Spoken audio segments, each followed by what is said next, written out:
Free में PDF और free में टेस्ट, इसके बारे में पहले मैं आपको बताऊंगा कि कैसे आपको फ्री में पीडीएफ मिलेगा और कैसे आप फ्री में बिल्कुल टेस्ट दे सकते हैं, बिल्कुल फ्री, कोई भी चार्ज नहीं है। ठीक है, उसके लिए बस आपको स्टार्टिंग का मुश्किल से 2 मिनट का वीडियो देखना पड़ेगा। मैं पूरा प्रोसेस बताने वाला हूं आपको, एक एक स्टेप की, कैसे बिल्कुल आसानी से आप पीडीएफ को डाउनलोड कर सकते हैं, वो भी बिल्कुल फ्री में, और कैसे आप बिल्कुल फ्री में बिना कोई चार्ज दिए आसानी से पूरा टेस्ट भी दे सकते हैं। ठीक है, दोनों की जानकारी के लिए साथ में बने रहिए। आज मैं आपको स्टार्ट करने वाला हूं फिटर का थ्योरी जो है हमारा, किसके लिए भाई, फर्स्ट ईयर के लिए। आप देख रहे होंगे आईटीआई फर्स्ट ईयर लिखा हुआ है, तो आईटीआई फर्स्ट ईयर के लिए हम लोग स्टार्ट करने वाले हैं फिटर का टेट थ्योरी जो है हमारी। ठीक है, तो उसके लिए क्या करना है, पीडीएफ के लिए और टेस्ट के लिए, चलिए उसकी बात करते हैं। आपको वेबसाइट है हमारी globaliti.org के नाम से, आप लोग जानते होंगे शायद, यहाँ पे वेबसाइट लिखा भी है और देख लेते हैं एक बार। ठीक है, इस पे वेबसाइट नहीं लिखा हुआ है, कोई बात नहीं, मैं लिख देता हूं ना। यहाँ पे देखिए सब में ऊपर लिखा हुआ है, यहाँ पे फ्री पीडीएफ के लिए कौन सा वेबसाइट है, www.globaliti.org लिखा हुआ दिख रहा होगा।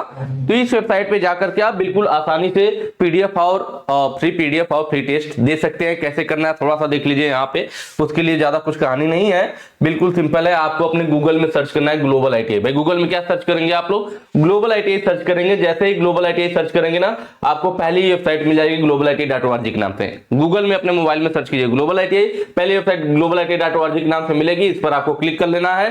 क्लिक करेंगे आप लोग, इस तरह से टैब मिलेगा। देखिए दोनों अलग अलग है, पहले यह वाला हिस्सा आपके फोन में दिखाई देगा। मैंने मोबाइल के हिसाब से ले रखा है क्योंकि बच्चे बोलते हैं ना अक्सर कि सर मोबाइल में बड़ी दिक्कत हो रही है, नहीं समझ में आ रहा कैसे खुलेगा। मैं यहाँ स्क्रीन पे लैपटॉप पे दिखा देता हूँ, एक तरह से डेस्कटॉप वाला मोड होता है, उस पर दिखा देता हूँ तो दिक्कत हो जाती है, इसलिए मैंने मोबाइल का स्क्रीनशॉट लिया हुआ जिससे आपको अच्छे समझ में आ जाए। तो जैसे आप globaliti.org सर्च करेंगे, पहले गूगल में पहली वेबसाइट मिलेगी, उस पर क्लिक करेंगे, इस तरह का जो आपका इंटरफेस आपके फोन में दिखाई देगा। उसके बाद यहाँ पे देख रहे हैं 3 डॉट लाइनें बनी हुई है, बहुत इंपॉर्टेंट लाइन है, इस लाइन पर आपको क्लिक करना है। ठीक है, ये 3 जो हॉरिजॉन्टल लाइनें हैं, डॉट नहीं हॉरिजॉन्टल लाइन है, इन तीनों लाइनों पर आपको क्या करना है, क्लिक करना। जैसे ही क्लिक करेंगे, ये जो आपको ऑप्शन दिख रहे हैं सारे ऑप्शन आपके सामने होंगे। कौन कौन सा ऑप्शन है भाई, होम लिखा हुआ है, हमारे बारे में, नई update, ITI course, electrician, sorry ITI course ना, यहां तक है। बाकी ये आगे दूसरे ऑप्शन होंगे। ठीक है, तो यहाँ पे 3-4 ऑप्शन दिखेगा, फिर आपको आईटीआई कोर्स वाले ऑप्शन पे, यहाँ देख रहे हैं एरो बना हुआ, सब एरो नीचे को है या ऊपर को है, क्योंकि मैंने पहले इस पे क्लिक कर रखा है।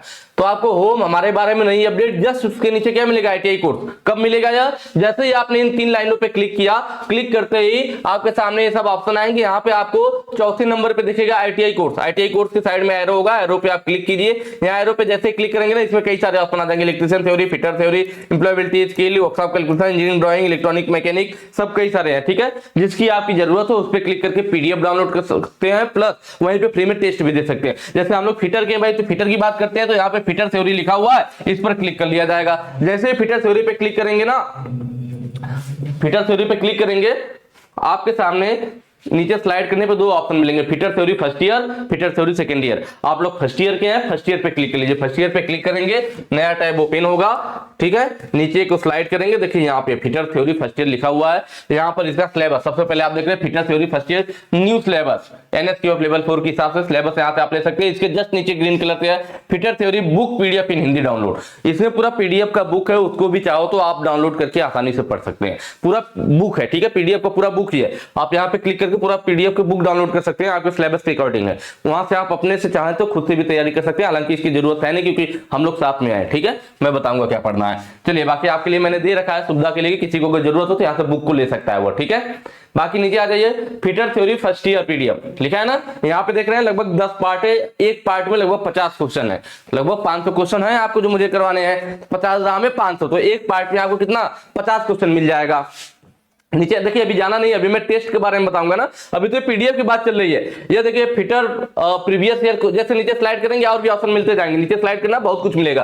Fitter previous year question paper PDF download, मतलब जो पहले आपके एग्जाम में, आपके पहले के एग्जाम में जो आए हुए हैं ना क्वेश्चन, उनका पीडीएफ है। जो क्वेश्चन आपके एग्जाम में आए हुए हैं उनका आंसर शीट सीधे यहाँ पे अपलोड कर दिया गया है। ठीक है, उसके नीचे आएंगे तो जो आप लोग इंतजार कर रहे थे, फ्री टेस्ट लिखा है ना, fitter theory first year online mock test 2025, ठीक है। तो यहीं से आप फ्री टेस्ट दे सकते हो। कैसे होगा भाई, तो यहाँ देखिए लिखा हुआ है, इसी बैनर पे आपको क्लिक करना है। इसमें लिखा ना फिटर थ्योरी फर्स्ट ईयर, भाई हिंदी इंग्लिश दोनों में लिख दिया गया, first year free mock test, free test के लिए यहां क्लिक कीजिए। जैसे ही यहां क्लिक करेंगे नया टैब ओपन होगा, नीचे को आ जाएंगे हम लोग। यहां पे आपको कई सारे टेस्ट के ऑफर मिलेंगे। नीचे देखिए मिला ना, fitter theory first year test 1, नीचे स्लाइड कीजिए fitter theory first year test 2, नीचे स्लाइड कीजिए fitter theory first year test 3, और नीचे fitter theory first year test 4, और नीचे fitter theory first year test 5। ऐसे नीचे जाएंगे सब टेस्ट मिलता जाएगा। तो आपको स्टार्टिंग से शुरू करना है तो पहले टेस्ट 1 स्टार्ट कर लीजिए। जैसे टेस्ट 1 है, मैं आज आपको थोड़ा सा टेस्ट दे करके भी दिखा देता हूं कि कैसे करना, कितना आसान है। क्लिक करते देखिए खुल गया और यहाँ 20 मिनट का समय चलने लगा, 20 क्वेश्चन है, 20 मिनट का समय चलने लगा। ठीक है, चलिए पहला क्या कर रहा है, प्लास्टिक कचरा बिन के लिए कलर कोड क्या है। प्लास्टिक के लिए क्या होता है, मान लीजिए हमने पीला सेलेक्ट किया, देखिए पीले वाले पे ग्रीन येलो लाइन बन गई, सॉरी ब्लू लाइन बन गई, ब्लू से इसका क्या बैकग्राउंड आ जाता है, साइड साइड में हमारा ग्रीन लगा हुआ टिक। यहाँ पे देख रहे हैं ना ग्रीन टिक, इसका मतलब हमने क्वेश्चन सही किया है। नेक्स्ट करेंगे, तुरंत नेक्स्ट हो गया बिना किसी देरी के। कार्यस्थल पर दुर्घटना से बचने का पहला कदम क्या है, तो भाई सुरक्षा सावधानियों का पालन करके। सही जवाब है, क्योंकि सेम नीला हो गया और इस पे यहाँ पे आगे ग्रीन कलर का टिक लगा हुआ है, यहाँ पे ग्रीन कलर का बना हुआ था। ठीक है, नेक्स्ट चलिए। अब मान लीजिए घायल व्यक्ति के लिए रक्तस्राव को कैसे रोकें, घाव पर दबाव दे, सही है। मान लीजिए हम कोई और ऑप्शन, मान लीजिए मैंने इसको टिक कर दिया, जैसे ही गलत ऑप्शन पे टिक करेंगे आपको तुरंत दिखाएगा, जो सही था उसको ग्रीन कर देगा, और हमने यह सही टिक किया था तो तुरंत रेड दिखा दिया कि भाई जो आपने जवाब होता है ना, कोई भी चीज अगर गलत करोगे तो रेड कलर से क्रॉस बन करके आता है, टी आवाज करता है उस टाइप। तो यहाँ आवाज तो नहीं करेगा, लेकिन जैसे ही आप गलत आंसर पे टिक करोगे तुरंत के तुरंत उसी समय आपको दिखा देगा भाई आपने गलत आंसर पे क्लिक कर दिया है, आपका आंसर गलत है। और सही कौन सा उसको तुरंत ग्रीन कलर के बॉक्स में दिखा देगा कि यह हमारा सही है। तो इस तरह कितना आसानी से आप टेस्ट दे सकते हैं। देखिए यहाँ पे पैदल चलने वालों का मार्ग टिक कर दिया, सही कर दिया, सही है। स्टॉप पे किया, गलत आंसर हो गया तो 2 हो गया। सही पे देखिए अभी गलत है। क्लास बी वाला सही होगा, मैंने क्लास ए किया, गलत हो गया। इस तरह से हम क्या कर सकते हैं, देखिए सही हो गया, एक ही ऑप्शन पे क्लिक किया, रेड नहीं बना मतलब सही हो गया हमारा। तो कितना आसान है, जल्दी जल्दी करते जाइए फटाफट। ठीक है, यह देखिए किसी को भी टिक करते जाइए, कोई दिक्कत नहीं है। देखिए मैं अंदाजे से भी कर रहा हूं तब भी सही निकल जा रहा है, इतनी एक ना। ठीक है, लास्ट में जब आपका एक खत्म होगा ना तो फिर हम देखेंगे कि किस टाइप से आएगा। चलिए कितने क्वेश्चन हो गए भाई, 17 या 18 कर लिया या 19 कर लिया हमने, यह हमने कर लिया 19 और यह है हमारा 20। अब देखिए जैसे ही 20 क्वेश्चन कंप्लीट होगा फिर लिखिएगा सी रिजल्ट। आप सी रिजल्ट पे क्लिक करके देख सकते हो कि आपका कितना सही है कितना गलत है। ठीक है, देखिए यहाँ पे स्कोर किसने काउंट कर दिया, बोल दिया कि काउंटेंस यू पास द टेस्ट। ठीक है, ऐसे टिपने में भी देखिए पास हो गए हम लोग, और लिखा योर स्कोर इज 40%। ठीक है, परसेंटेज कम बनेगा और एवरेज स्कोर दिया हुआ है उसका कोई मतलब नहीं है। बाकी आप नीचे फिर स्लाइड करके देखिए यहाँ पे रीस्टार्ट क्विज, आप दोबारा से टेस्ट देना चाहे तो तुरंत यहाँ रीस्टार्ट क्विज पे करेंगे, फिर से टेस्ट दे लेंगे, या फिर नीचे स्लाइड करेंगे तो सभी क्वेश्चन आपने कौन सा टिक किया, इसमें ग्रीन है, इसमें ग्रीन है, इसमें देखिए दिखा रहा है कि आपने रेड वाला, रेड मतलब जिसमें 2 ऑप्शन दिखाएंगे तो रेड वाला मतलब आपने टिक किया था, सही वाला यह है। तो आप नीचे स्लाइड करके देख भी सकते हैं कि कौन सा आंसर आपने गलत किया था और कौन सा सही होना चाहिए था। तो कितना आसान है, जब आप टिक करेंगे तब भी यह चीज देख पाएंगे और फिर नीचे सी रिजल्ट पे करके भी सबको एक साथ इकट्ठा देख सकते हैं। तो इस तरह से बड़ा आसानी से आप टेस्ट दे सकते हैं और पीडीएफ को डाउनलोड कर सकते हैं। दोनों मैंने बताया सब ऐसे। अब जैसे अब ये टेस्ट कंप्लीट हो जाएगा फिर आप क्या करेंगे, अब दूसरा टेस्ट शुरू कीजिए, नीचे स्लाइड करते जाएंगे। अब देखिए फिटर टेस्ट 2 आ गया, फिटर टेस्ट 3 आ गया, तो बारी बारी सबको देते रहिए। तो जैसे जैसे आप लोग ऑब्जेक्टिव क्वेश्चन पढ़ते जाएंगे बारी बारी से आप टेस्ट को भी साथ में लगाते जाइएगा, तो इससे आपको ज्यादा अच्छी तैयारी हो पाएगी। ठीक है, कहीं बैठे हुए, कहीं बस में यात्रा कर रहे हैं, कहीं घूमने जा रहे हैं, 5 मिनट का समय मिला, फटाक खोलिए, फटाफट टिक मार लीजिए, बहुत आसान हो जाएगा ना। कहीं भी आप पढ़ाई कर सकते हैं, किसी भी जगह पे, किसी भी सफर में आप आसानी से पढ़ सकते हैं, अपनी चीजों को रिवीजन कर सकते हैं। तो ये चीजें मैंने आपको चलिए बता दिया भाई कि कैसे आपको पीडीएफ डाउनलोड करना है और कैसे फ्री में टेस्ट देना है, दोनों चीजें क्लियर हुई। चलिए थोड़ा सा समय यहाँ पे गया होगा, 7-8 मिनट लग गए, लेकिन मुझे लग रहा है कि अब ये चीजें आपको समझ में आ गई होगी। अब हम लोग क्वेश्चन की तरफ चलते हैं। पहला कह रहा है which one is the personal safety. Personal safety कौन है, ठीक है। हाँ, जहां तक मुझे उम्मीद है जो बच्चे मेरे साथ पेड क्लास में, मतलब जो हमारे साथ ऐप पर जुड़े हुए हैं, वो भी वीडियो देख रहे होंगे, तो मुझे नहीं लग रहा है कि उनको इसमें कोई डाउट होने वाला है, क्योंकि हम लोगों ने बिल्कुल विस्तार से, बिल्कुल अच्छे से इसको एक्सप्लेन करके पढ़ा हुआ है कि जो हमारी सेफ्टी होती है वो 3 टाइप की होती है। कौन कौन सी, जनरल सेफ्टी, पर्सनल सेफ्टी और मशीन सेफ्टी। कौन सा जनरल सेफ्टी में है, कौन सा पर्सनल सेफ्टी में है, कौन सा मशीन सेफ्टी में, ये सब मैंने अच्छे से पढ़ा रखा है। तो मुझे उम्मीद है कि अब तक वो लोग आंसर टिक करके आगे बढ़ चुके होंगे और इंतजार कर रहे होंगे कि मैं आगे चलूँ ना। चलिए कोई बात नहीं, देखिए मैं एक ही कहता हूं कि कभी भी आपको ऑब्जेक्टिव क्वेश्चन सॉल्व करना है तो आपकी तैयारी अच्छी होनी जरूरी है। ऐसा नहीं कि ऑब्जेक्टिव क्वेश्चन करके आप सब चीजें सीख जाओगे। आप पढ़िए, आप अपने सेल्फ स्टडी कीजिए, बुक से पढ़िए, आप अपने आईटीआई में चले जाइए, वहां पढ़िए, आप किसी दोस्त की मदद ले लीजिए, आप उससे पढ़िए, आप मुझसे पढ़ सकते हैं। मेरे लिए मतलब मैं भी ऑप्शन में हूँ, ठीक है। आप प्ले स्टोर से ग्लोबल आईटीआई का ऐप डाउनलोड कर लीजिए, वहां से कोर्स ज्वाइन करके चैप्टर वाइज बिल्कुल अच्छे से डिटेल में पढ़ सकते हैं। तो मैं नहीं कह रहा कि मतलब आप मुझसे ही पढ़ो, इसमें मत सोचना, मतलब मैं ये कहना चाह रहा हूँ कि आप कहीं से भी बुक से पढ़ लो, दोस्त से पढ़ लो, अपने आईटीआई कॉलेज में जाकर, मतलब कहीं से भी पढ़ो, ठीक है। जब आप पढ़ेंगे तब ऑब्जेक्टिव क्वेश्चन करने में मजा आएगा। चलिए, तो पहला भाई कौन सा हमारा पर्सनल सेफ्टी के अंतर्गत है, keep the machine clean, machine को साफ रखना। मशीन को साफ रख रहे हैं तो मशीन सुरक्षित रहेगी, तो हमारा मशीन सेफ्टी के अंतर्गत आ जाएगा। किसमें आ जाएगा डियर? मशीन सेफ्टी के अंतर्गत आ जाएगा, मशीन सेफ्टी, ठीक है। उसके बाद कंसंट्रेट ऑन योर वर्क, अपने काम पर ध्यान दो। क्या भाई? अपने काम पर ध्यान देना। जैसे आप इधर उधर ध्यान नहीं दोगे, सिर्फ किसी से हंसी मजाक नहीं, कुछ नहीं, जब आप वर्क प्लेस में हो, वर्कशॉप पे हो, तो सिर्फ अपने काम पर ध्यान देना। हमें इधर उधर ध्यान नहीं भटकाना, नहीं तो फिर क्या होगा, आपके साथ दुर्घटना हो सकती है। आप पता चला उनके साथ हंसी मजाक कर रहे हैं और इधर हाथ आपका मशीन में चला गया, ठीक है। आप कोई काम करें, काम पर ध्यान नहीं देंगे, कुछ भी हो सकता है, दुर्घटना घट सकती है। इसीलिए अपने काम पर ध्यान देना, या आपकी खुद की सेफ्टी है, इसीलिए किसके अंतर्गत आएगा? पर्सनल सेफ्टी के अंतर्गत आएगा। ऑप्शन बी आपका सही हो जाएगा। देखिए, keep the gangway and floor clean. Gangway और फ्लोर मतलब फर्श वगैरह के गैंगवे को साफ रखना। तो फर्श वगैरह साफ रखना या क्या है? नॉर्मल काम है, जनरल सेफ्टी में आएगा। Keep the tools eight there proper place, tools वगैरह को उनको सही जगह पे उचित स्थान पर रखना। तो ये सब नॉर्मल सेफ्टी का काम है कि टूल्स को सही स्थान पर रख दीजिए, फर्श वगैरह साफ रखिए, तो ये जनरल सेफ्टी में आ जाएगा। मशीन से रिलेटेड कोई काम करेंगे, साफ सफाई करेंगे, मशीन सेफ्टी हो जाएगा। अपने से रिलेटेड, अपने को बचने के लिए कुछ काम करेंगे तो पर्सनल सेफ्टी हो जाएगा। तो पहला मशीन सेफ्टी, दूसरा पर्सनल सेफ्टी का। और यह जो दोनों ऑप्शन है आपके, किसके ऑप्शन है भाई? ये दोनों हमारे जनरल सेफ्टी के ऑप्शन है। किसके हैं? जनरल सेफ्टी के। ठीक है, आगे चलते हैं अगले क्वेश्चन पे। Name the mandatory symbol. Mandatory symbol का नाम क्या? देखिए, यह वाला आपसे क्वेश्चन में पूछा हुआ, बाकी दो मैंने फिगर के हिसाब से ले रखा, जिससे कि जो दो ऊपर और एक यहाँ नीचे दिख रहा होगा, कि आपका सब चीजें क्लियर है ना। दो आपके जो है, यह आपके क्वेश्चन में पूछा गया, बाकी फिगर मैंने आपको समझाने के लिए ले रखा है कि सब आप कहीं पे क्लियर हो जाए, क्योंकि आपको मालूम होगा, जो आप क्योंकि नए हैं तो आपको अब पता चल जाएगा कि हम लोग जब भी करते हैं तो जैसे वो रटने वाला काम नहीं, कि मैं आपको दिखाया कि पहला का ऑप्शन कौन सा भाई, ए सही है, दूसरा कौन सा है, बी सही है, रटने वाला काम नहीं। मैं आपको हर एक ऑप्शन के बारे में बिल्कुल अच्छे से बताऊंगा कि कौन सा ऑप्शन सही है और कौन सा ऑप्शन नहीं सही है, तो क्यों नहीं सही है।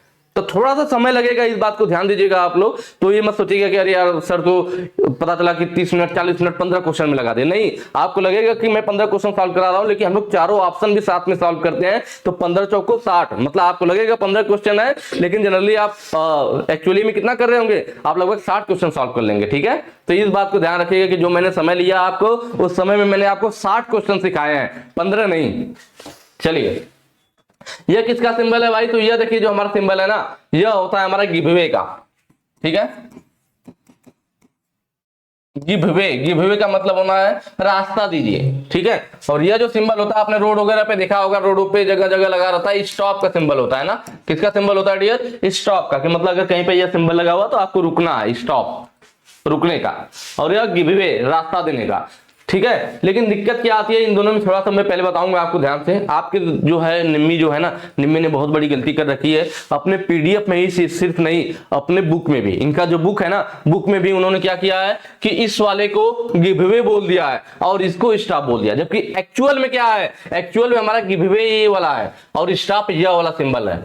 वास्तविकता ये है, और इसमें मुझे बताने की जरूरत नहीं, आपने रोड वगैरह पर देखा होगा, स्टाफ का सिंबल यही होता है। लेकिन निम्मी ने बहुत बड़ी गलती की है। उन्होंने क्या किया कि आप मतलब मैंने बोला ना, पीडीएफ में गलती करते तो समझ में आता है, उन्होंने बुक में भी अपने गड़बड़ कर रखा है। इस वाले को स्टॉप लिख दिया और इसको गिवअवे लिख दिया है। बिल्कुल गलत है, सरासर गलत है। ठीक है, तो मैं आपको इसलिए सही वाला बता दे रहा हूं, क्योंकि अगर कॉम्पिटिटिव एग्जाम वगैरह में कहीं भी आएगा तो जो यह चीज मैं बोल रहा हूँ यही सही होगा। लेकिन मैंने देखा है कि आप लोग का जो एग्जाम होता है आईटीआई वाला ना, उसमें उसने अपने गलत बुक में भी दिया और ऑप्शन उसमें भी गलत सही करते हैं। तो मुझे लग रहा है कि जैसे अब यह वाला ऑप्शन है कि यह किसका सिंबल है, तो यह किसका है भाई? गिवअवे का है, लेकिन उन्होंने इसको स्टॉप माना है, तो आप स्टॉप वाला टिक कर सकते हैं। यह हालांकि आप अपने हिसाब से डिसीजन लीजिएगा, पहले के हिसाब से मैं बता रहा हूं आप लोग। मैंने बताया ना अभी पीछे वेबसाइट पे कि प्रीवियस ईयर के क्वेश्चन वहां पे अपलोड है, उसमें देखना आप, जो प्रीवियस ईयर वाले क्वेश्चन में जब क्वेश्चन आया ना, तो उन्होंने वहां पे गलत वाले को भी सही माना है। गलत वाले को ही सही माना है, तो ये बड़ा मुश्किल काम है। तो एक्चुअली में ये तो गिवअवे का सिंबल है, लेकिन आपके निम्मी के हिसाब से उन्होंने गलत ही दे रखा है, तो आप इस टाइप को सही कर सकते हैं। बाकी आप अपने हिसाब से इसका डिसीजन ले लीजिएगा, मैं कोई वैसा फोर्स नहीं कर रहा हूं, ठीक है। बाकी गिवअवे मतलब रास्ता दें, आपको मालूम है गिवअवे का वह है और इसका यह है, पहले बता दे रहा हूं मैं आपको। अनगार्डेड मतलब जहां पे गार्ड उपस्थित नहीं होते हैं, रेलवे पटरी वगैरह जो होती है, रेलवे क्रॉसिंग जो होती है, तो यह देखिए त्रिभुज के अंदर चलती हुई ट्रेन, या अगर कहीं पे लगा हुआ तो आप समझ जाइएगा कि यहाँ पे जो हमारा रेलवे पटरी है ना, यहाँ पे कोई गार्ड वगैरह नहीं है, आपको खुद से देख करके जाना है दोनों तरफ की ट्रेन आ रही है या नहीं आ रही है। और यह वाला जो सिंबल है गार्डेड, यहाँ पे गार्ड उपस्थित होगा, वहां पे क्या होगा, एक त्रिभुज में ऐसे रेलवे पटरी टाइप की दिखाई गई होगी। अगर रेलवे त्रिभुज के अंदर रेलवे पटरी दिखाई गई है, इसका मतलब क्या है, यहाँ पे गार्ड हमारा उपस्थित है। गार्ड उपस्थित है तो कोई दिक्कत की बात नहीं है। जब गार्ड उपस्थित है तो भाई वो गेट खुलेगा, गेट बंद करेगा, उस हिसाब से आप आओगे जाओगे। लेकिन दिक्कत कहाँ पे है, दिक्कत हमें यहाँ पे है कि अगर गार्ड वहां उपस्थित नहीं है, अनगार्डेड, अगर ये वाला सिंबल लगाया तो आप तुरंत समझ जाओगे कि यहाँ पे गार्ड नहीं है, हमें खुद से देख करके आना जाना है, ठीक है। चलिए आगे आ जाइए। अगला क्या है भाई, फ्लेमेबल ऑफ लिक्विडेबल सॉलिड और क्लासिफाइड, मतलब ज्वलनशील लिक्विडेबल ठोस को किस में रखा गया है, ठीक है। हम लोगों ने जब पढ़ा था अपने क्लास में, तो मैंने आप लोग डिटेल में इस चीज के बारे में बताया था कि जो हमारी आग है वह 4 भागों में डिवाइड की गई, किसमें, class A, class B, class C और क्लास डी। किसमें dear, class A, class B, class C और क्लास डी, 4 भागों में। क्लास ए में क्या रखा गया था, क्लास ए में रखा गया था लकड़ी, कागज, कपड़ा, इस टाइप की जो चीजें थी, इनको हम लोगों ने क्लास ए के अंतर्गत रखा था। मतलब इसमें जो आग लगाई जाएगी वो क्लास ए के अंतर्गत आएगी। क्लास बी में किसको रखा था, तो पेट्रोल, डीजल, जो लिक्विड जलने वाले हैं, ज्वलनशील द्रव, पेट्रोल हो गया, डीजल हो गया, केरोसिन हो गया, यह सब किसमें आ जाएंगे डियर, ये आ जाएंगे हमारे क्लास बी में। क्लास सी में किसको रखा गया, तो गैस में लगने वाली आग, किसमें भाई, गैस में लगने वाली आग क्लास सी में है। और क्लास डी में क्या है भाई, तो क्लास डी मतलब मेटल में लगने वाली आग, मेटल मतलब धातु, मेटल में लग जाए या विद्युत में आग लग जाए, विद्युत द्वारा मेटल में आग लगे या विद्युत द्वारा आग लगे, वह हमारा किसमें आता है, क्लास डी में आता है। इन दोनों को क्लास डी में रखा गया है। यहाँ पे क्या पूछा था, लिक्विडेबल ठोस, लिक्विड का मतलब समझ रहे हैं, मतलब जो द्रव के रूप में क्या है, पेट्रोल, डीजल, केरोसिन, किस में रखा गया है, क्लास बी में रखा गया। मतलब यहाँ पे ऑप्शन बी आपका सही हो जाएगा, ठीक है। चलिए यहाँ पे which is the immediate life saving procedure, तत्काल जीवन रक्षक प्रक्रिया कौन सी है, मतलब तुरंत ना, कुछ भी एक्सीडेंट ऐसा कुछ हो जाता है तो लाइफ आपकी बचाने के लिए सबसे पहले तुरंत कौन सा प्रोसेस किया जाता है। क्योंकि कभी भी किसी को चोट लगता है तो सबसे पहले क्या होता है, कॉल ए डॉक्टर। देखिए डॉक्टर को तो बुलाया जाएगा, लेकिन डॉक्टर को बुलाना भी हमारा किसके अंतर्गत आता है, फर्स्ट एड के अंतर्गत ही आता है, ठीक है। फर्स्ट एड मतलब आप तुरंत पहले, मान लीजिए किसी को चोट लगा तो आप उसे क्या करते हो, पहले फर्स्ट एड आप उसे देते हो। फर्स्ट एड का मतलब उसमें आपको सिखाया गया होता है कि उसकी नब्ज वगैरह चेक करना, सांस चल रही नहीं चल रही है, लोगों को वहां से दूर हटाना जैसे वो अच्छे से सांस ले सके। और फर्स्ट आपने देखा होगा बाइक वगैरह भी आप करते हैं, कार करते हैं, तो उसके साथ भी आजकल हमें फर्स्ट एड किट बॉक्स मिलता है, जिसमें क्या बेसिक चीजें जैसे मलहम हो गया और स्प्रिट हो गया, घाव को धोने के लिए पट्टी हो गया, ऐसे 3-4 चीजें उसमें दी गई होती है। बैंडेज दिया होता है कि कहीं आपको अचानक चोट लग जाए तो स्टार्टिंग में जो आपको खून निकल रहा है उसको रोका जा सके, आप उसको स्प्रिट से धो करके मलहम लगा करके उसको पट्टी लपेट सके, जिससे थोड़ा ब्लड कम हो जाए, ताकि आपको डॉक्टर के पास जाने का टाइम मिल जाए ना। नहीं तो ब्लड निकलता रहेगा तो आपकी जान को ज्यादा खतरा हो सकता है, जल्दी ऊपर जाने की संभावना रहेगी, ठीक है। तो हम इसलिए उसमें क्या करते हैं कि खून को रोकते हैं। मेन तो खून है, अगर ब्लड ही बाहर निकल गया, मतलब लोग कहते हैं ना कि अगर बॉडी में ब्लड फ्लो कर रहा है तभी आप जीवित हो, ब्लड फ्लो करना चाहिए, लेकिन बाहर नहीं फ्लो करना चाहिए। कि चोट लग गया ब्लड बाहर फ्लो कर रहा है, सोचो कि तो बहुत बढ़िया फ्लो कर रहा है, ठीक है, फ्लो करे, लेकिन बॉडी के अंदर अगर बाहर निकल रहा है तो हमें उसे तुरंत रोकना पड़ेगा। और यह किसमें आएगा, फर्स्ट एड के अंतर्गत आएगा। तो सबसे पहला जो भी मतलब हमारा काम होता है वो फर्स्ट एड वाला काम होता है। किसी को कोई दुर्घटना होती, कुछ भी होता तो सबसे पहला काम क्या, फर्स्ट एड, प्राथमिक चिकित्सा, ठीक है। नेक्स्ट पे आ जाइए। देखिए यहाँ भी कुछ हमारे वार्निंग सिंबल है। चलिए एक चीज मैं यहाँ पे और बता देता हूँ, आजकल ज्यादातर लोग यूज भी करते होंगे, इंस्टाग्राम का नाम आप लोगों ने सुना होगा, ठीक है। तो जो लोग इंस्टाग्राम यूज करते हैं और अगर मुझसे जुड़ना चाहते हैं तो आप लोग जो है इस आईडी को सर्च करके वहां पे मुझसे जुड़ सकते हैं, ठीक है। ग्लोबल ITI, ग्लोबल _ITI अभी, ठीक है।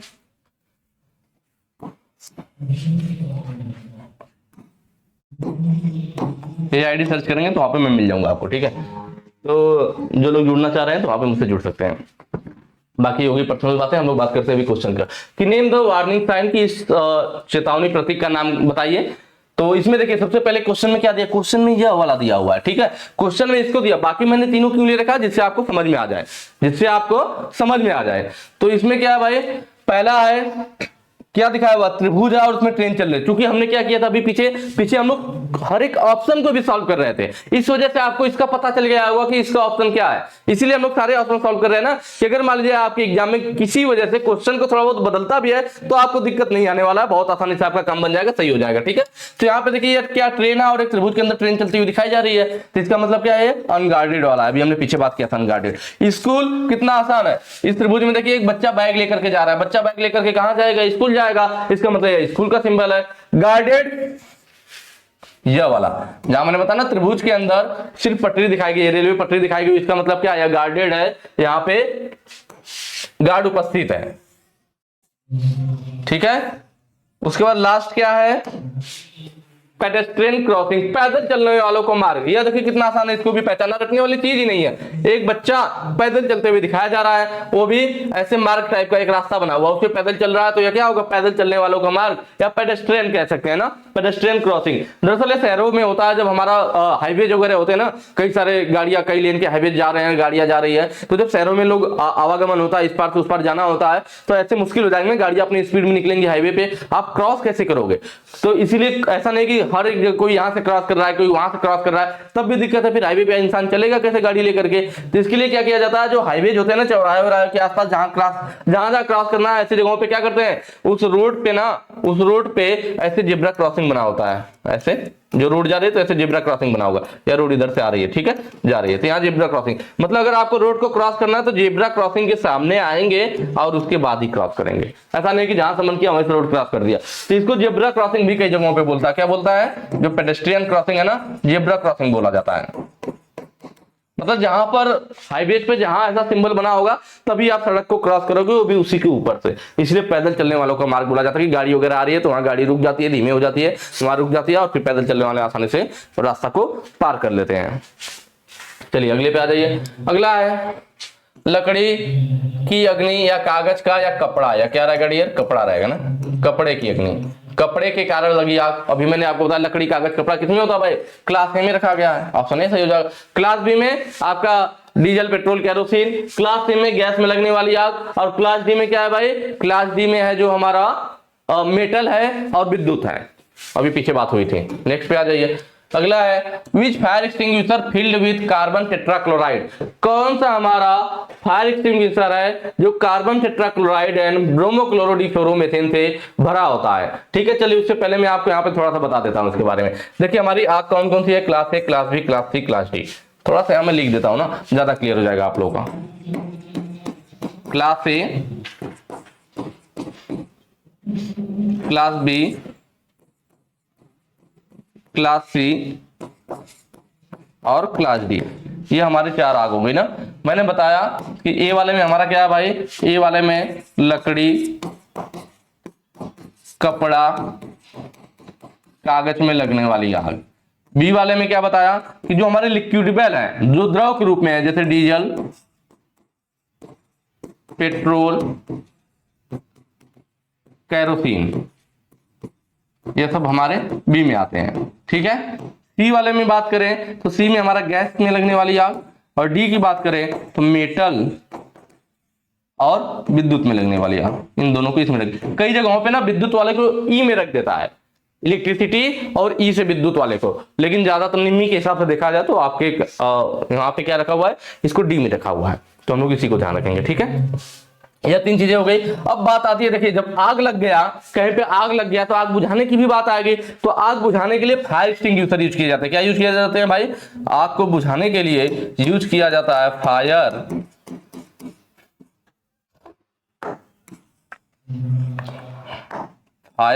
एक्सटिंग्विशर, आग बुझाने वाले यंत्र, फायर एक्सटिंग्विशर।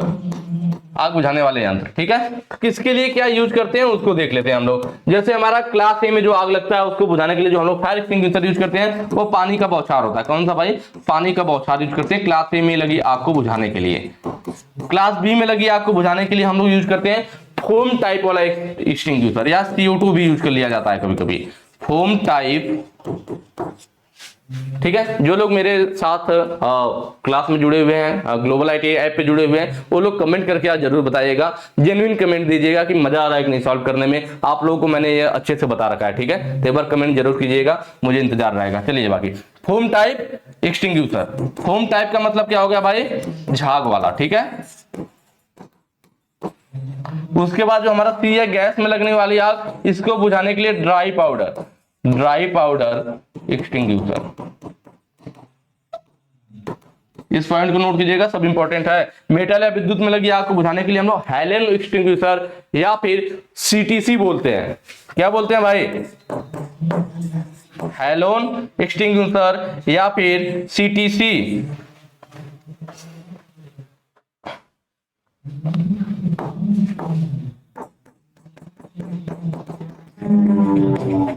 हैलोन एक्सटिंग्विशर, ठीक है। हैलोन वाले में हमारा देखिए दो टाइप से आ सकता है, एक CTC है, क्या है भाई?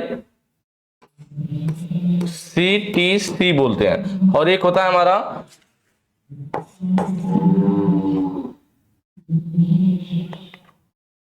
BCF।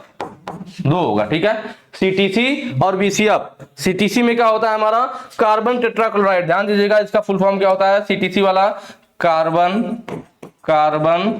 टेट्रा क्लोराइड, ठीक है, कार्बन टेट्रा क्लोराइड। जबकि BCF का क्या होता है? ब्रोमो क्लोरो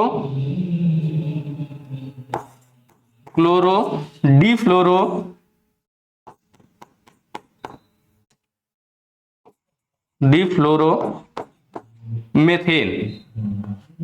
ब्रोमो क्लोरो, देखिए B से ब्रोमो, C से क्लोरो, डी फ्लोरो, F से फ्लोरो मेथेन, ठीक है। तो ये इसका फुल फॉर्म हो गया। तो फुल फॉर्म में ध्यान रखिएगा, bromo chloro di fluoro methane, और वो कार्बन टेट्राक्लोराइड। यह क्या है? क्लास डी की आग बुझाने के लिए। तो मैंने आपको फायर एक्सटिंग्विशर के बारे में बता दिया, आग बुझाने वाले यंत्र के बारे में बता दिया। अब क्वेश्चन देखिए, कह रहा which fire extinguisher filled with carbon tetrachloride and bromo chloro di fluoro methane. आया ना? Bromo chloro di fluoro methane, यहां से आप फुल फॉर्म नोट कर सकते हैं BCF का, bromo chloro di fluoro methane. और CTC जो है, CTC कार्बन टेट्राक्लोराइड, CTC आग बुझाने वाले यंत्र है, विद्युत के द्वारा लगी आग को बुझाने के लिए। तो ये दोनों किसके अंतर्गत आएंगे? अभी मैंने आपको बताया हैलोन एक्सटिंग्विशर। किसमें आएगा भाई? Halon extinguisher. इसलिए मैंने सब एकदम बता दिया। फोम वाला क्लास B की आग बुझाने के लिए, ठीक है। Dry powder class C gas में लगी आग बुझाने के लिए।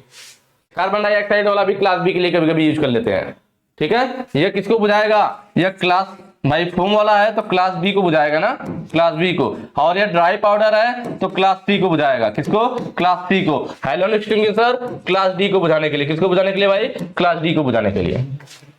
यह वाला भी कार्बन डाइऑक्साइड वाला भी क्लास B के लिए यूज कर लेते हैं। नेक्स्ट पे आ जाइए। अगला है which comes under mechanical occupational hazard. कौन सा हमारा यांत्रिक व्यवसायिक खतरों के अंतर्गत आता है? यांत्रिक व्यवसायिक खतरों की बात कर रहा है, ठीक है। तो यहां पे क्या है भाई? नॉइज, टॉक्सिक, अनस्किल्ड और अनगार्डेड मशीनरी, ये सब चीजें भी मैंने बिल्कुल अच्छे से पढ़ाई हुई है, ठीक है। तो बात हम लोग किसकी कर रहे हैं भाई? नॉइज की। देखिए जो लोग नहीं भी पढ़े हैं ना, तो मैंने बोला ना कि अगर आप थोड़ा बहुत खुद से भी सेल्फ स्टडी किए होंगे, आप कॉलेज में पढ़े होंगे, किसी दोस्त से पढ़े होंगे, तब भी आपका काम बन जाएगा। क्योंकि आप देख रहे होंगे मैं बिल्कुल डिटेल में पढ़ाते हुए चल रहा हूं, ऐसा नहीं कि बस ऊपर ऊपर ऑप्शन बता के आपको आगे बढ़ जा रहा हूं। इसीलिए मैं बिल्कुल बेसिक से और यहाँ पर भी डिटेल में थोड़ी बताने की कोशिश कर रहा हूँ, जिससे जो लोग नहीं भी पढ़े उन्हें भी दिक्कत ना आए, समझ में आ जाए, ठीक है। बाकी आप लोग कमेंट करके जरूर बताइएगा समझ में आ रहा है, नहीं आ रहा है, कैसा लग रहा है क्लासेज, कमेंट में देखूंगा आप लोगों का, ठीक है। चलिए, तो ये आंसर देखिए क्या बोल रहा है, मैकेनिकल ऑक्यूपेशनल। मैकेनिकल मतलब मशीन, समझ लीजिए, मैकेनिकल मतलब मशीन। तो जो भी मशीन से खतरा होगा वो मैकेनिकल के अंतर्गत आ जाएगा। यहाँ पे लास्ट वाला ऑप्शन देखिए, अनगार्डेड मशीनरी, मशीन का नाम आ गया ना, मशीन का खतरा मैकेनिकल खतरा के अंतर्गत आ जाएगा। अनगार्डेड मशीनरी मतलब जो हमारी मशीनें हैं उस पर गार्ड नहीं लगा हुआ, जैसे मशीन पे जो बेल्ट चल रही होती है, जैसे ड्रिल मशीन पर, तो उस पर बेल्ट गार्ड लगा दिया जाता है ना। अगर बेल्ट गार्ड नहीं लगाएंगे तो सीधी बेल्ट चलती रहेगी, किसी को हाथ वगैरह चला जा सकता है, चोट लग सकती है। तो ये हमारा क्या होगा, ये मैकेनिकल ऑक्यूपेशनल हजार्ड में आ जाएगा। किसमें, मैकेनिकल ऑक्यूपेशनल हजार्ड में, कि अनगार्डेड मशीनरी, मशीनरी पे जो बेल्ट वगैरह चल रही है उन पे गार्ड नहीं लगाया गया। ड्रिल मशीन पे देखेंगे गार्ड लगा होता है, लेथ मशीन में भी साइड से गार्ड लगा दिया जाता है, गियर वगैरह ढक दिया जाता है। तो ये हमारा अनगार्डेड मशीनरी है, तो मैकेनिकल ऑक्यूपेशनल में आ जाएगा। गार्डेड होना चाहिए, अगर नहीं है तो मैकेनिकल ऑक्यूपेशनल हजार्ड के अंदर, मतलब इससे यहाँ पे मैकेनिकल खतरा हो सकता है। शोर वाला, तो देखिए जो शोर होता है, वाइब्रेशन होता है और ठंडा गर्म होता है ना, यह सब हमारा फिजिकल हैजार्ड में आता है। कितने में आता है डियर, फिजिकल हैजार्ड, ठीक है, फिजिकल हैजार्ड में आएगा भाई। शोर हो गया, वाइब्रेशन हो गया, ठंडा गर्म हो गया, या सब जो भी हो गया हमारा किसमें आ जाएगा, ठीक है, फिजिकल हैजार्ड में आ जाएगा। टॉक्सिक, टॉक्सिक मतलब विषैला, कोई भी चीज विषैला मतलब क्या हो गया कि केमिकल टाइप की, केमिकल की चीजें मिला करके जहर बनाया जाता है विषैला, तो तुरंत टॉक्सिक मतलब जहरीला आएगा, विषैला आएगा। विषैला मतलब कोई भी केमिकल मिला करके विषैली पदार्थ तैयार कर दीजिए, होता है ना, केमिकल मिला करके तो विषैली चीजें तैयार होती है, तो तुरंत दिमाग में आ जाएगा टॉक्सिक मतलब विषैला, मतलब लिक्विड वगैरह केमिकल मिलाया जाएगा, तो किसमें रख दिया जाएगा भाई, केमिकल हैजार्ड में। किसमें, केमिकल हैजार्ड, ठीक है। अनस्किल्ड, अनस्किल्ड मतलब अकुशल, आपके पास स्किल ही नहीं, आपको मशीन चलाने ही नहीं आता है, तो जैसे धूम्रपान करना, अनस्किल्ड, एल्कोहल पीना, इस टाइप, धूम्रपान समझ रहे हैं ना, वही बीड़ी सिगरेट, ये सब चीजें जो है आपका वो किसमें आ जाएगा, धूम्रपान में आ जाएगा। तो वो जो धूम्रपान करना और बीड़ी सिगरेट एल्कोहल पीना, ये सब चीजें या अनस्किल्ड, ये सब चीजें किसमें आती है भाई, साइकोलॉजिकल, साइकोलॉजिकल हैजार्ड के अंतर्गत आती हैं, ठीक है। देखिए यहाँ पे मैंने सारी चीजें आपको बता दी, कौन सा ऑप्शन सही था और बाकी का क्या सही होगा यह भी बता दिया है। आगे आ जाइए, घायल व्यक्ति के रक्तस्राव को कैसे रोके, कि अगर मान लीजिए कोई व्यक्ति को चोट लगा हुआ, वहां से ब्लड निकल रहा है, खून बह रहा है, तो उसको कैसे रोका जाएगा। तो बड़ा आसान चीज है, ये दरअसल आप लोग बचपन से करते आ रहे हैं और ये कोई सिखाता नहीं है, अपने आप आ जाता है। आप लोग जब बचपन में खेलते थे, कहीं पे चोट लग गया, कुछ हो गया, उंगली में चोट लग गई, खून निकलने लगता था, तो आप क्या करते थे, ऐसे हाथों से तेजी से उसको दबा देते थे, इसलिए दबा देते खून बाहर ना निकले। और सच में जब 2-3 मिनट 5 मिनट दबाए रखते थे, फिर छोड़ते थे, तो फिर खून बाहर नहीं निकलता था। या फिर कुछ लोग तो उसको मुंह के अंदर डाल करके खून ही अपना पी जाते थे कि मेरा खून ना कम हो जाए, ठीक है। तो ये सब चीजें तो जो आप बचपन में करते थे वो सच में, उससे देखिए आपके यहाँ एग्जाम में, सॉरी आपके सिलेबस में भी है, तो इसमें कोई रटने वाली चीज है नहीं। कि जब बचपन में चोट लगती थी क्या करते थे, तेजी से हाथों से उंगली को पकड़ के दबाते थे, जब उस स्थान पर जहां चोट लगा होता तो वहां दबा देते थे, तो थोड़ी देर में दबा रखने से क्या होता था, वहां पे ब्लड जम जाता था, ब्लड बाहर आना बंद हो जाता था। तो वही चीज यहाँ पर भी है कि अगर कहीं घायल व्यक्ति का रक्त निकल रहा है, आपका ब्लीडिंग हो रही है, तो फिर क्या करेंगे, वहां पे घाव पर दबाव देंगे, जो ऑप्शन है डी वाला, apply pressure over the wound, घाव पर दबाव देना, प्रेशर देना। अगला आ जाइए, what is the name of sine, बताने की जरूरत है, अभी जस्ट पीछे हमने पढ़ा था, क्या है, पेडेस्ट्रियन क्रॉसिंग, पैदल लड़का चल रहा है, पैदल चलने वालों का मार्ग। गार्डेड अनगार्डेड की भी बात हो चुकी है कि रेलवे पटरी है तो गार्डेड, ट्रेन जा रही है सीधे तो अनगार्डेड, बच्चा बैग लेकर के जा रहा है तो स्कूल। नेक्स्ट पे आ जाइए, अगला है आग लगने के 3 कारक क्या है। देखिए आग लगने की बात हो रही है, कहीं पे आग लगाना है तो, ठीक है। देखिए नॉर्मल में आग की बात कर रहा हूँ, वो भी होता है कि लोग नहीं होते आपस में एक दूसरे के बीच आग लगा देते हैं, तो वो अलग चीज हो गया, ठीक है। हम लोग यहाँ पे जो हमारा टेक्निकली जो सच में आग होती है उसकी बात करेंगे। जो आपस में आग लगाया जाता है उसके बारे में तो मुझे उतना मालूम नहीं कैसे लगती है, लेकिन मैं इसके बारे में जरूर बता सकता हूँ। दरअसल देखिए आग लगाना है तो आपको सबसे पहले क्या चाहिए होगा भाई, आग कब लगेगी, जब कोई चीज हो जलाने के लिए तब ना। जैसे आपके पास कुछ है ना, ठंड के मौसम में कुछ मिलेगा ही नहीं जलाने को, तो आप आग कैसे लगाओगे, तो हमें चाहिए होगा ना कुछ जलाने के लिए, कुछ ईंधन, जैसे जिसको जलाओगे उसको आप क्या कह सकते हैं, ईंधन, फ्यूल। हमें क्या चाहिए डियर, ईंधन चाहिए, फ्यूल चाहिए, जिससे हम आग को जला सके। प्लस अब ईंधन मिल गया। क्या मैं आपको कागज दे दूं या लकड़ी दे दूं, कोई भी ईंधन दे दूं, तेल दे दूं, सब ईंधन के अंतर्गत, फ्यूल के अंतर्गत आएगा। क्या आप उसे जला दोगे? कोई जादू तो आता नहीं हमें कि जादू मारा हमने, तो बार वो कोई बाबा वाबा है 2 बार लेकर के उसको ऊपर फेंका, नीचे आया, आग लग गया। ठीक है, इस टाइप वाला हमें तरीका नहीं आता है। हम लोग कैसे करेंगे? हमारे पास आ गया ईंधन, अब ईंधन आ गया तो हम सोचेंगे यार अब इसको जलाने के लिए माचिस वगैरह कुछ ऐसी चीजें मिल जाए। तो माचिस के लिए क्या करेंगे? माचिस क्या करता है? हीट बढ़ाता है। माचिस क्या करता है? हीट बढ़ाता है ना, हीट मतलब उष्मा। माचिस को भी ऐसा नहीं कि वो बहुत बड़ा तोप है, माचिस से हमें दरअसल होता है कि वो हीट, जब वो जलता है तो उसका हीट, तो जो भी हमारा ईंधन होता है उसको उसके फायर पॉइंट तक पहुंचा देता है, जलने वाले पॉइंट तक। वही काम माचिस का होता है, मतलब उसके हीट को, जब हमारे ईंधन का हीट बढ़ेगा, हीट बढ़ेगा, हीट बढ़ते बढ़ते फायर पॉइंट पे पहुंच जाएगा तो ये हमारा किस में हो जाएगा? जलने लगेगा। तो मतलब हमें इसका हीट की जरूरत पड़ेगी ना, किसकी? हीट की। हीट का मतलब उष्मा, और उष्मा हमें किसकी मदद से मिलेगी? माचिस की मदद से। प्लस क्या आपके पास ईंधन और उष्मा हो तो आग लग जाएगी? नहीं लगेगी। क्यों? आप लोग बचपन में दिवाली मनाए होंगे ना, और अभी भी मनाते होंगे, ऐसी कोई बात है नहीं। तो जब हम लोग पहले दिवाली मनाते थे तो उस समय क्या होता था? दिया जब जल रहा होता था तो कई बार आप लोग को, मतलब टीचर वगैरह भी हम लोग के स्कूल में बताते थे कि अगर कहीं पे दिया जल रहा है और उसको किसी चीज से ढक दो, किसी ढक्कन से ढक दो, किसी गिलास से ढक दो, तो जैसे दिए को आप ढकेंगे ना तो वो बुझ जाएगी। क्यों बुझ जाएगी? क्योंकि उसको ऑक्सीजन मिलना बंद हो जाएगा। ऑक्सीजन जो वातावरण से हवा है, हवा से ऑक्सीजन ले रहा है, तो जब उसको हवा नहीं मिलेगी ना, देखिए 2 चीजें, बहुत ज्यादा तेज हवा लगती है तब भी हमारी दिया बुझ जाती है, और जब हवा नहीं मिलेगी तब भी बुझ जाएगी। ठीक है, क्योंकि ऑक्सीजन नहीं मिलेगा, सीधी सी बात है, कोई भी चीज अगर जल रही तो ऑक्सीजन जरूर चाहिए। आप जिंदा हो, ऑक्सीजन चाहिए तभी, मतलब ऑक्सीजन रहेगा तभी जिंदा हो ना, अगर ऑक्सीजन नहीं मिलेगा तो मर जाओगे। वही हालत आग की भी है, आग को भी अगर ऑक्सीजन नहीं मिला तो मर जाएगी, मतलब वो जलेगी ही नहीं, ऑक्सीजन चाहिए इसको। ठीक है, तो आप लोगों ने देखा होगा कि हम लोग दिया जल रही होती है, नहीं देखे तो अभी भी कर सकते हो यार, कौन सा बहुत दिन, अपने घर में जाइए, कोई दिया लीजिए, तेल डालिए, उसमें बत्ती डालिए, जला दीजिए, उसको कहीं पे प्लेन जगह पे रखिए जिससे सरफेस एकदम बराबर हो, ऊपर से कोई गिलास ऐसी चीज से ढकिए कि बिल्कुल उसमें हवा ना जाए, ढक दीजिए, फिर आप खोलेंगे देखेंगे दिया बुझ जाएगी। क्यों बुझ गई? क्योंकि उसको ऑक्सीजन नहीं मिला। मतलब आपको ये तीनों चीजें चाहिए तभी आपकी दिया सही सलामत जल सकती है। मतलब आग लगने के लिए हमें यह तीनों चीजें चाहिए, तीनों चीजें उपस्थित हो। इनमें से कोई एक भी चीज नहीं होगी ना, आग जलेगी ही नहीं। कोई एक भी चीज अनुपस्थित होगा, आग कभी नहीं लगेगी। कितना भी आप मेहनत कर लो, कुछ भी खींच लो, कोई भी एक अनुपस्थित है तो आग नहीं लगेगी। ठीक है, तो फ्यूल, उष्मा और ऑक्सीजन, कोई भी एक, जैसे मान लीजिए आपको ईंधन दिया ही नहीं मैंने, आपके पास हीट है और ऑक्सीजन है, ऑक्सीजन भी है, गर्म करने का जुगाड़ भी है, लेकिन जब ईंधन नहीं है तो जलाओगे क्या? या तो आपको मैं ईंधन दे दूं, ऑक्सीजन दे दूं, आपके पास उसको जलाने का जुगाड़ ही नहीं है। होता है ना, कभी कभी हम लोग बाहर फंस जाते हैं, मिल जाता है जुगाड़, पता चला किसी पर माचिस नहीं है यार, अब इसको कैसे जलाया जाए, तो हीट नहीं है तब भी नहीं जलेगा। या अगर आपको ईंधन उष्मा मिल गया, अगर वहां पे ऑक्सीजन अनुपस्थित होता है, उसको ऑक्सीजन नहीं मिलेगा तब भी नहीं जलेगा। तो यहाँ पे ऑप्शन क्या हो जाएगा भाई? क्या जरूरी है हमारा? Fuel, heat, oxygen. ऑप्शन कौन सा? फ्यूल, हीट, ऑक्सीजन, बिल्कुल सही, ऑप्शन ए सही हो जाएगा। नेक्स्ट पे आ जाइए। What is the period referred as golden hour? Golden hour की पीरियड क्या है, अवधि क्या है? गोल्डन आवर क्या होता है? जब किसी भी व्यक्ति को चोट लगता है तो स्टार्टिंग का जो समय होता है ना, वही गोल्डन आवर्स कहलाता है। कौन सा स्टार्टिंग का कितना समय? तो स्टार्टिंग का 30 मिनट, क्योंकि अगर किसी को चोट लगा तो चोट लगने के बाद वो जितना जल्दी हॉस्पिटल पहुंचेगा उतना उसके बचने की संभावना ज्यादा रहेगी। आप मूवी वगैरह नहीं देखते थे, डॉक्टर बोलता है ऐसे तुरंत ऐसे नब्ज पकड़ेगा, ओ सॉरी, आई एम सॉरी, बोलता है ना कि भाई लेट हो गया, अगर आप थोड़ा पहले आए होते तो हम इनको बचा लेते।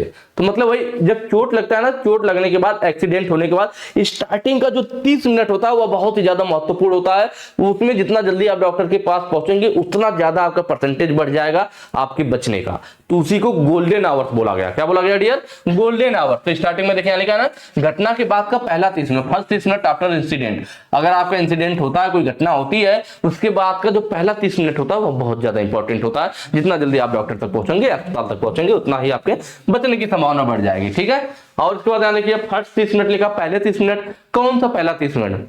इसका क्या मतलब? कोई मतलब ही नहीं है। क्या एक्सीडेंट के पहले का 30 मिनट? तो एक्सीडेंट से पहले का 30 मिनट से क्या मतलब है? ठीक है, तो उसके पहले आप क्या कर लोगे? उसके पहले आपको तो मालूम है ना कि नहीं, मुझे मालूम है डॉक्टर के यहाँ जाके बैठ जाऊं और वहां चले भी जाएंगे तो एक्सीडेंट भी नहीं होगा। चलिए, फर्स्ट 45 मिनट नहीं, 45 मिनट भी नहीं होता, 60 मिनट नहीं, मेन है 30 मिनट, वो भी कब का? घटना के बाद का, पहले के नहीं, घटना होने के जस्ट बाद का 30 मिनट जो होता है। नेक्स्ट आ जाइए।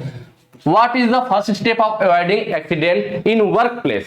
जहां हमारा वर्क प्लेस है, जहां हम वर्कशॉप में काम कर रहे हैं, वहां पे घटना को, दुर्घटना को अवॉइड करने के लिए पहला हमारा स्टेप क्या होना चाहिए?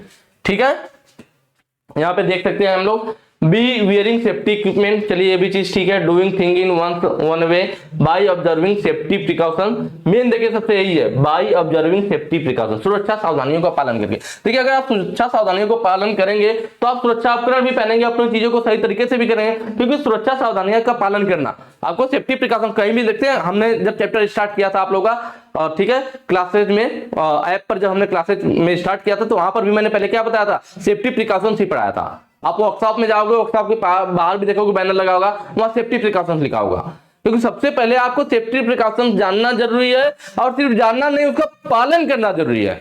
आपको सावधानियों के बारे में सब मालूम है कि हमें बाइक पे चलना है, हेलमेट लगाना है, कम स्पीड में चलना है, सब जानते हुए भी आप हेलमेट मत लगाओ, 120 पे जाओ, तो क्या उसके जानने का कोई मतलब निकला?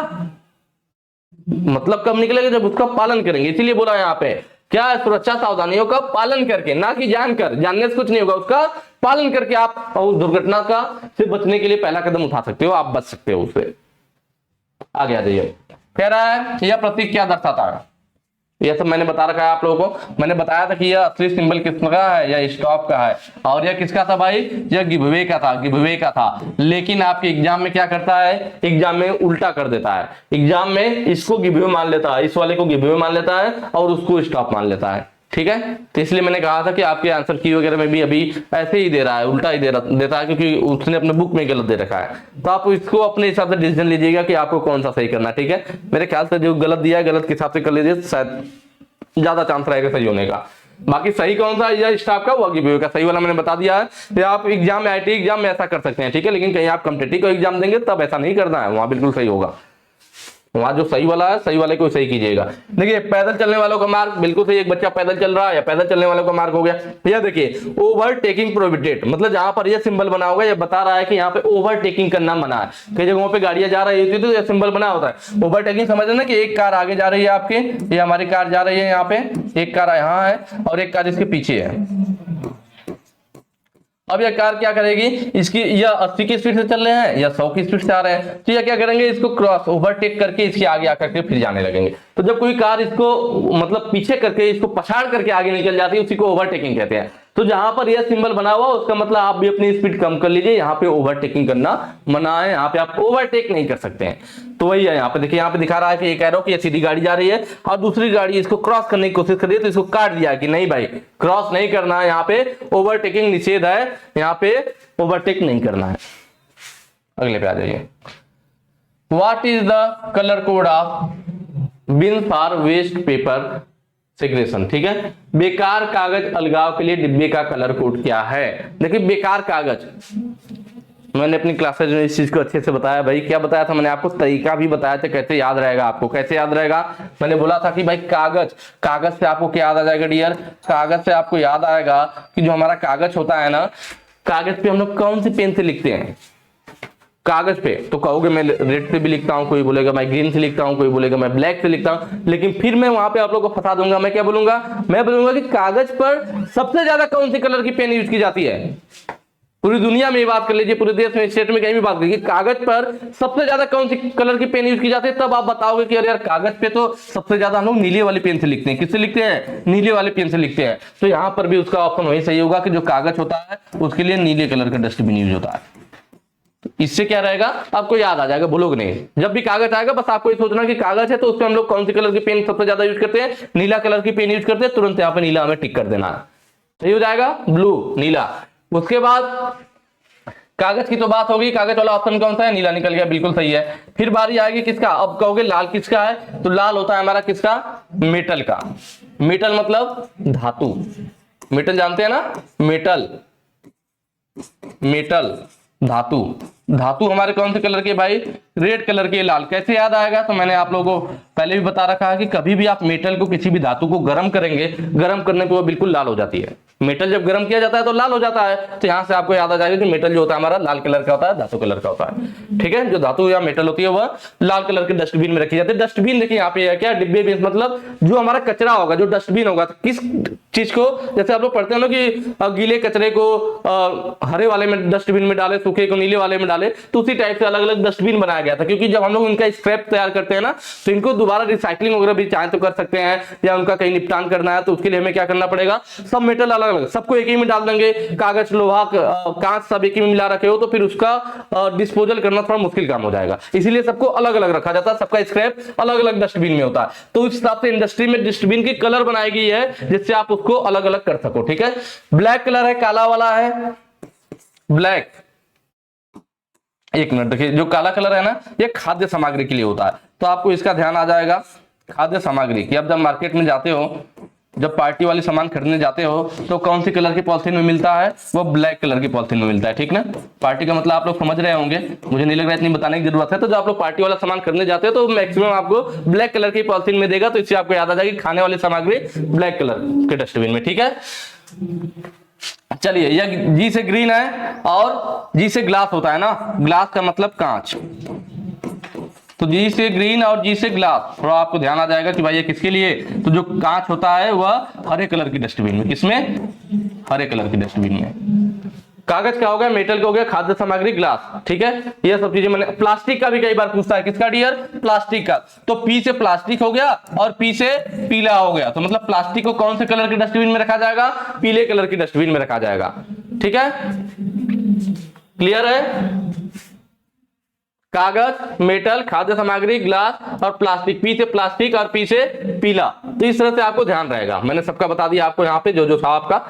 नेक्स्ट पे चलते हैं, नेक्स्ट तो है ही नहीं यार। ठीक है, तो आज के लिए इतना है। ठीक है, चलिए, तो एक बार आप लोग कमेंट करके जरूर बताइएगा कि क्लासेज आपको कैसी लगी, मुझे आपके कमेंट का इंतजार रहेगा। बाकी आगे के जो क्वेश्चन, बाकी हाँ टेस्ट वाला टेस्ट जरूर दीजिएगा एक बार आप लोग, और जरा मुझे बताइएगा कि क्या बिल्कुल स्मूथ चल रहा है, जैसा मैंने यहाँ पे दिखाया वैसे ही चल रहा है ना। तो अगर इस तरह से अगर ठीक चीजें चल रही होगी तो बाकी भी जो हमारे सब्जेक्ट है उनका भी मैं आपको टेस्ट बना करके वेबसाइट पे प्रोवाइड करवा दूंगा। ठीक है, तो आज के लिए इतना ही रखते हैं, फिर मिलेंगे नेक्स्ट क्लास में नए टॉपिक के साथ। Thank you.